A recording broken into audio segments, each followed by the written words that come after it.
welcome back to another episode of I Think I'm Doing This Right. Today, my guest is an impact entrepreneur who has spent years building and funding results-driven ventures. She's the founder of EmpowHERment, Inc., a nonprofit that empowers girls and women to lead. She was the founding executive director of the GreenLight Fund in Charlotte and is now taking up a new post, which we will find out more about. And also, she's built a 7-figure portfolio working to teach women of color,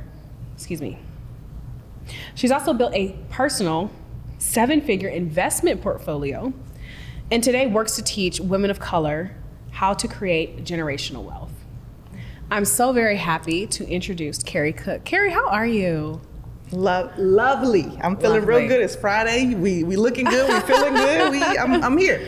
It's so dope. I feel like when I first moved to Charlotte, you were one of the few first people that I got a chance to meet. And I found you to be absolutely fascinating, primarily because I was like, oh my gosh, she has something figured out that like the rest of us haven't.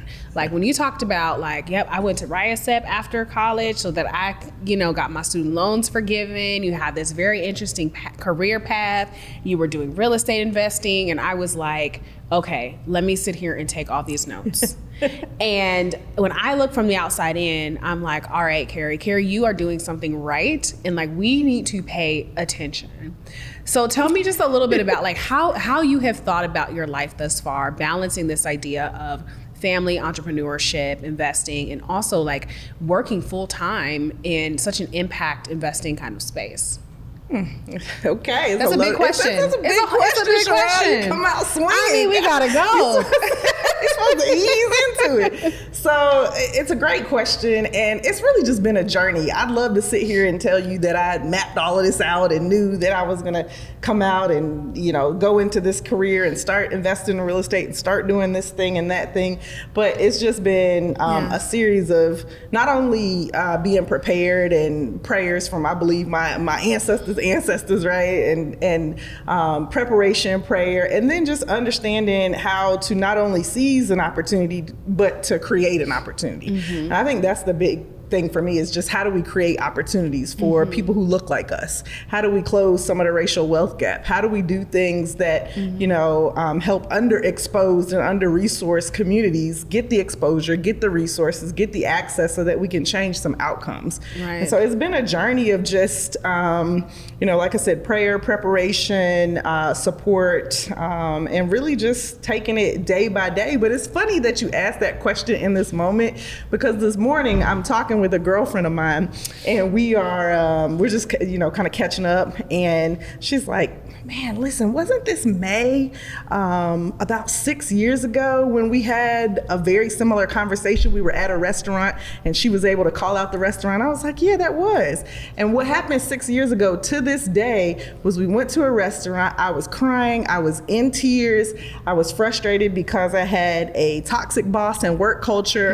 I had been bleeding for 2 months straight and had to have a hysteroscopy and a DNC and wasn't sure if I was going to be able to have children. Wow.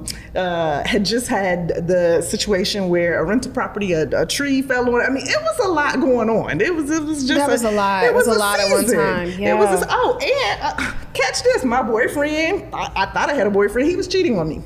And I found that out and had to end the relationship. So people see this me today, and I'm like, listen. 6 years ago today. 6 years ago to this day. Things were real. Things were very different, and that's why I say I couldn't have mapped this out. It's really been just the biggest blessing to walk into this season and to get past so many things, to now be into entrepreneurship, into motherhood, and into being an amazing wife, and just a good person, just a solid person. Absolutely. Oh my gosh.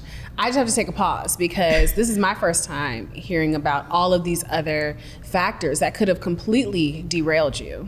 And overcoming health issues, overcoming relationship issues, workplace issues, what have you, yes. Those are really hard, like take you out, knock you down sort of crises and events. Can you talk about how you worked your way through some of those processes? Yeah, so let's unpack it. So I think the relationship was easy to walk away from. I was like, oh, okay, you cheating? Oh, okay. All right, well, I'm done. Because my choice to decide what I'm going to stand in and stand with. And I decided I wasn't going to stand in that once I found that out, and I walked away. Now on the health front, it was a little different because I didn't know what was going on. Right. I knew that I had been bleeding for 2 months straight. And I was like, this is not normal. And so had to, follow up, had to have a procedure done. And, long story short, again, was worried about my future fertility, but prayer, like I said earlier, staying prayed up, staying focused, understanding that it was just a season of my life. It wasn't the entirety of who I am, but it was something that happened in my life. And as far as the workplace culture, again, listen, to them men, to them bosses, to all of them who don't know how to treat me, you have to teach people how to treat you. And if they don't want to respect how to treat you, you have a choice of what you want to do from there, right? Right, absolutely. So you're originally from North Carolina. Yes. What part of North Carolina are you from again? So I was raised in Charlotte. I was born actually in Durham, Okay. and then I was raised in Charlotte. Yes. But you're a tremendous traveler. Yes. Which I love. What has travel done for you? Travel has really opened my eyes, my heart, my mind to just life beyond, like this world and the opportunity and the things that we have access to, the people that we can connect with. Like we get so caught in this little bubble of the here and now and this thing that's within like a mile, a 5 mile, a 10 mile radius. But this globe is vast. And I've met sisters from, Uganda to, South Africa to, living in Sweden, right? And I've met incredible people across this globe, and they've taught me like 3 kind of key things that I would say. One is resilience, right? If you can travel and get out there and get beyond sort of your own set of experiences, you can understand the resiliency and the power of people across this world, which is dynamic, right? Yeah. You can see beyond, you can see how you're a small part in a much bigger picture, right? And how oftentimes your experiences really aren't even for you. The crazy thing is you're experiencing things to give them, to gift them back into this big, large world that we exist in. And so one was just the power of resiliency. The second thing that I think travel has given me is gratitude. Just an appreciation, like an appreciation for simple stuff. I'm real simple, I think as we continue to learn and go, we want to get the next newest thing, the next biggest thing. We want to keep up with the Joneses, and I'm like, man, I'm simple. I'm easy breezy. Like I don't need the next newest, latest and greatest. I'm pretty content because I'd rather have experiences than things. So it's been a gratitude and like a simple lifestyle. And then the third thing it's given me is just that FOE, man, family over everything. Because the people that I traveled with was my family. Okay.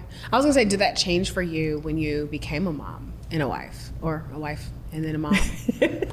Yeah, I mean, it absolutely, becoming a mom has like rocked me in ways that, that's the hardest job I've ever had, but it's also given me, again, going back to the earlier statement about the second thing, gratitude and appreciation. Like I appreciate my mom in a way I didn't know how to appreciate her prior to becoming a mother. Yeah. I mean, it's real. My mom holding it down with 2 kids, my father was in and out of jail. Like I now have a different appreciation for who she is and what she's done. And my mother came as the baby of 10 siblings from Warren County, North Carolina, very rural, dirt poor, literally grew up on a dirt road, got out of there, got a college scholarship, went and did her thing, and exposed her little 2 black kids to the whole damn world. Yes, Mom. Come on, Mama. We just gotta give a couple of thumb snaps. Come on, Mama. I've been to every continent with my mother. Yeah. She did That's that. Amazing. And I appreciate her for that. I appreciate that she instilled in us like experiences and family and showing up and pulling up for the people that matter. And that's priority number 1, FOE for me on everything. And how's that trickle down? When I first met you, this idea of mentorship and leadership, was so central to the work that you were doing, even with EmpowHERment. And I know that, you've named someone else to kind of take on that work and to lead it, but reaching young women, particularly around their leadership journey, was very, very essential to some of the things that you were doing in the Charlotte community. And can you talk about sort of, how that has been maybe I see the connection points now as you speak about your mom, as you speak about your journey. Yeah, I mean, I needed mentors when I was coming up. I really needed people who were like, come on. Like, there's like this window of opportunity for so many different things. It's almost like a snowball effect, right? As you're going through your life. And if you're going in the right direction, you're just gonna pick up other good things as you keep rolling. Like that snowball, your village, you just keep picking up other good tidbits as you keep going along. And fortunately, there were a lot of mentors who just continued to pour into me, and that snowball effect of momentum, of opportunity, of access, of exposure just kept getting bigger and bigger. And so it was like, all right, I mean, after not only having the experiences I had in high school and in my formative years and early years, it was like, you have a responsibility to make sure the girls behind you have even greater access and exposure. And this was key, Sherelle, because so many programs that existed when I was in middle school and high school, because of cuts to education, because of restrictions and dollars, because of the way time was now structured within the school day, many of those programs didn't exist anymore. And so it was like, all right, how do we create a format? How do we create a space for girls to show up and they also are growing up in a totally different environment. We didn't have access to everything at our fingertips with a smartphone. And they do. And so they needed to see real women in their own backyard who are doing amazing things. They don't have to look on Instagram and find somebody across the world, which is great if they find and connect with somebody, but you also should know that there are amazing women who care about you and who are invested in your success in your own backyard. That's absolutely right. So I want to talk about mentorship within your leadership journey, in your hybrid space of being both someone who works full time in a very large leadership capacity, as well as like entrepreneurship. And those are two very different worlds. Having a whole family is another different world. And I think about all the times like, how do you even tap in or lean into that sense of like, I need help when I think I'm getting it wrong? How does that translate for you in the way that you structure mentorship in your life? I mean, I try to stay what's the word they use these days? Tap in and lock in, to tune in. I don't know. I'm just trying to be in with the people who know me best, right? So not only am I relying on being prayed up, but I also want to seek wise counsel.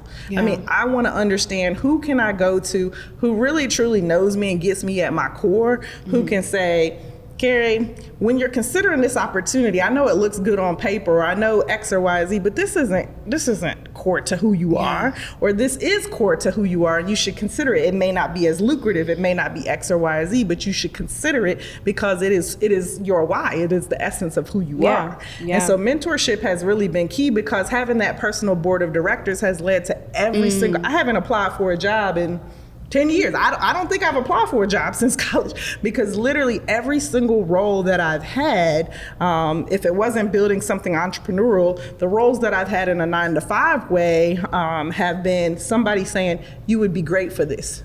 Let me introduce you to someone. Wow. And nurturing those relationships are key. Absolutely. Because I just come because someone sees you out in the streets and they're like, oh, she looks like she could play the part, right? They know you by your fruit, right? They know you by your work. That's right. But like, how do you embody that and like get that part right? I mean, I get some of it right and I get some of it wrong. Okay. I think the parts that I get right are authenticity. Okay. Are showing up. My say-do ratio is me. Like if I love that. My say-do ratio. Listen, because some people say-do is low. It's real low. Like they don't do what they say they're gonna do. Right. And it's just like, reliability and dependability in this day and age when so many people are just flake. Okay. So many people are just not show up. Like that is a core, I think, differentiator in helping people to trust you, to build relation with you, just being there for people, like depositing things in different accounts when I don't even need to make a withdrawal. Like, it shouldn't just be transactional to where I'm going to my mentors every time I need something. I should hit my mentors up like, hey, how you doing? What's going on? What you need? Sending a gift for baby boy, doing this, showing up, here's something in the college fund for baby girl, like whatever the case may be. It should be a reciprocal relationship. And so I think that's some of what I've gotten right. I mean, certainly, you know, there are things that I can improve upon, and those are things that I'll continue to do. And one thing, my mom and my brother were joking with me the other day. They're like, you know, you just too impatient. You're just too impatient. Oh, patience is not a character trait that I possess personally. I'm like, I want it done yesterday with glitter on it. Right. Like, right. What you mean they still working on it? Like, they had 5 minutes. They had not 5 done. minutes. Right. So I that's, you know, I'm learning and I'm getting, you know, I'm getting comfortable with my wins and understanding, like, I think over the last couple of years, maybe last 5 years, it's been a shift of mindset around, I used to think I needed to focus on my deficits and build those up. And now my focus is on just killing my strengths, like really being a strengths-based leader and focusing more of my energy and time into what I do well and what I enjoy doing. And not where like the other stuff that I'm not good at, look, that's why you got other people. Right. That's why you surround yourself with people who have those skill sets and those qualities, and you really can build out a great 360 view of yourself, and also a 360 team that's able to go out and maximize and be optimal at what they do. I love that. Is that also where, when you are leaning into your strengths, into your superpowers, that say-do ratio becomes undefeated? Because like I could imagine you had to get to a place where you felt like, okay, my say-do ratio on my weaknesses is trash right now, right? Like how did you actually make that shift? Like, at what point in your leadership journey did you realize, like, I really, really hate doing this, and now I need to bring someone in to fill in that role that loves to do that? I'm still learning that, to be quite honest. I'm still learning what I don't like to do and what I don't want to do, and how to bring people in to do those things and not feel bad about it. That's the other part. I think you just got to release, like, I don't want to do that. And I'm not a bad person for not wanting to do that part of the work. Now, some things you do just genuinely need to have an understanding of and grasp. So it's still okay, I need to learn a little bit about that, enough to be dangerous, but again, still giving it, because you don't want to totally give something to somebody and not know anything about it, because then how do you know if they're even doing what you've asked them to do?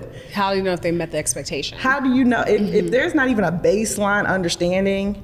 Then you're in a bad place, and your say-do ratio could fall out, because not only are you not modeling the type of leadership you seek in other people, but also you don't know enough to know if you're doing what you say, right? Or if they're doing what they say. Right? So I think it's a continual process, but over the years it's gotten better. And again, I try to really be impeccable with my word. If I tell you I'm showing up for something, I really try to do that, and I think it's paid off. Yeah, absolutely. What do you hope to accomplish in kind of this next tranche of your life? I've seen some educational materials that you and your husband, are kind of combining and working on this business together of like teaching and education, which I think is very powerful.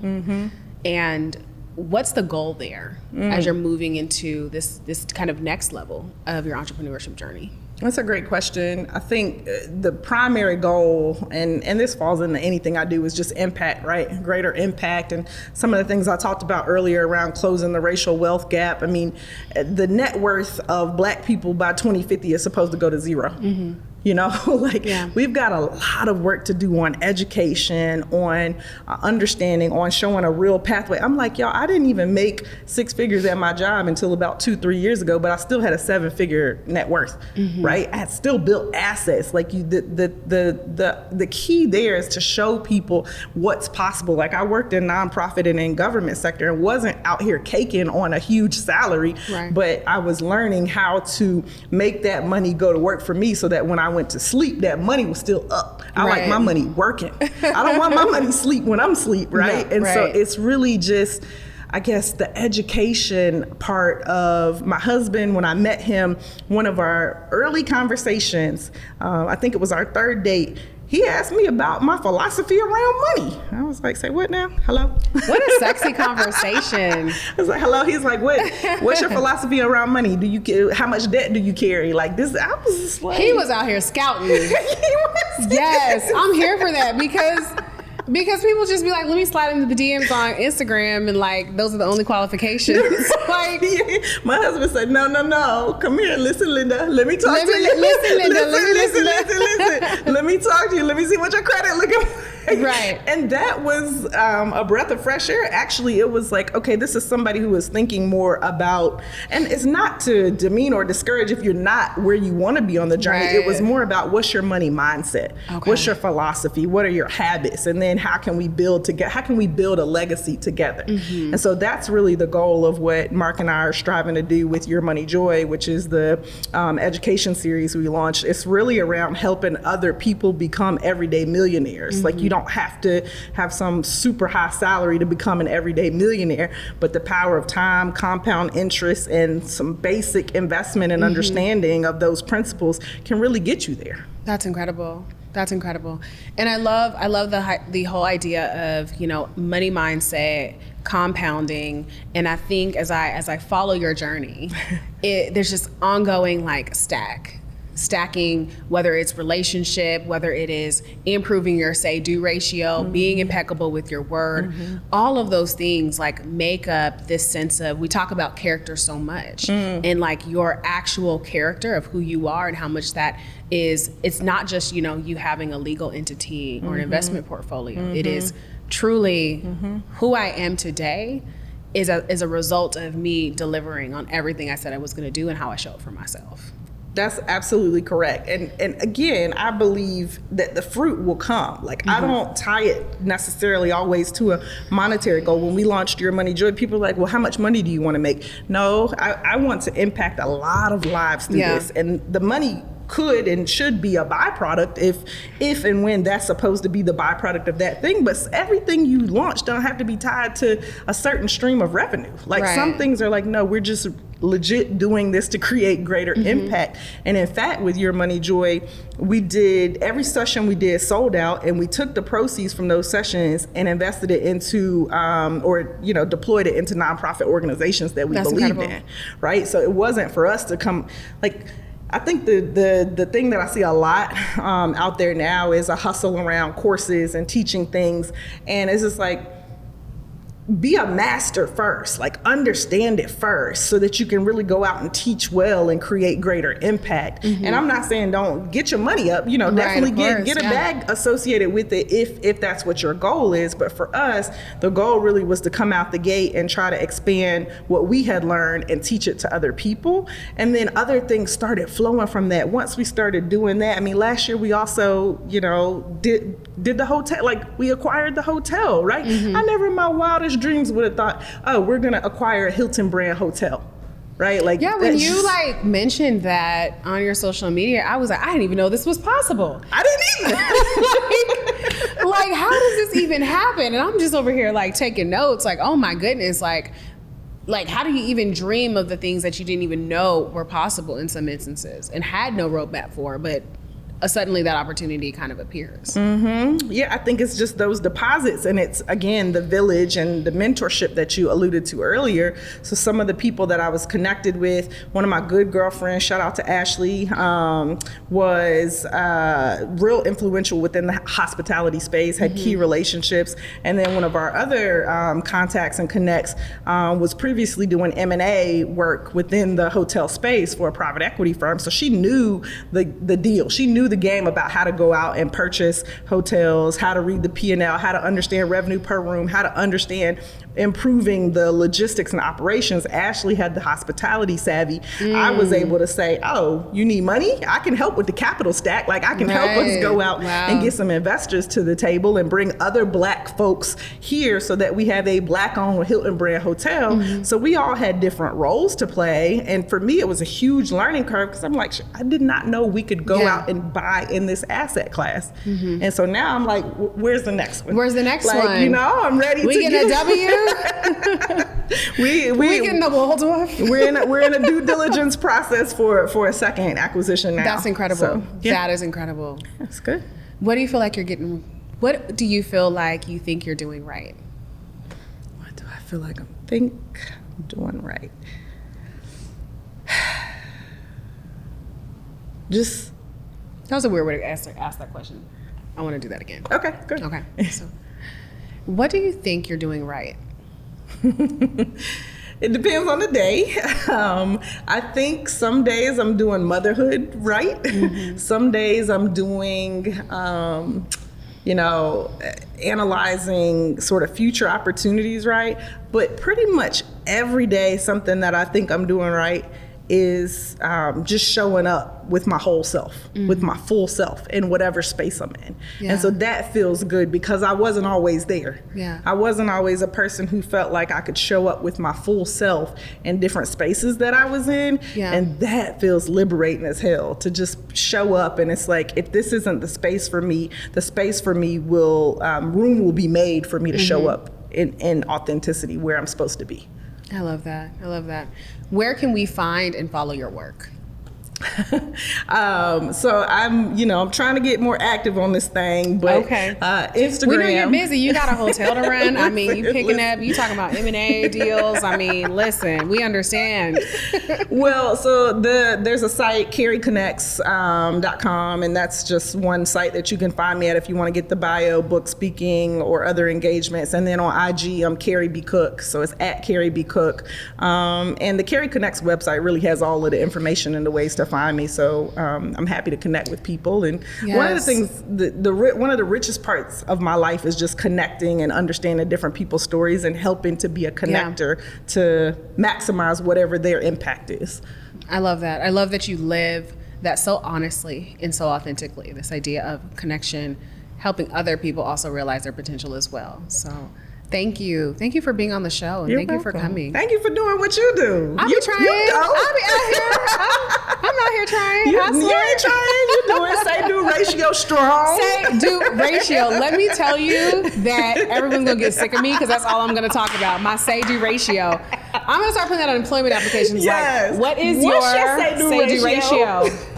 Like, what is your say-do ratio? Periods. Because if it's not high on the spectrum, we're going to have to rethink this whole conversation. And then you need to verify it. Like, I need verifications about whether or not it's what you say it is. What you say it is what you're doing. Right, exactly. Yep. Oh, my gosh. Yep. As always, it's so great to be in the same room with you. Awesome to be here. Thank you, Sherelle. Thank you. That's it for our show. Catch us in the next one.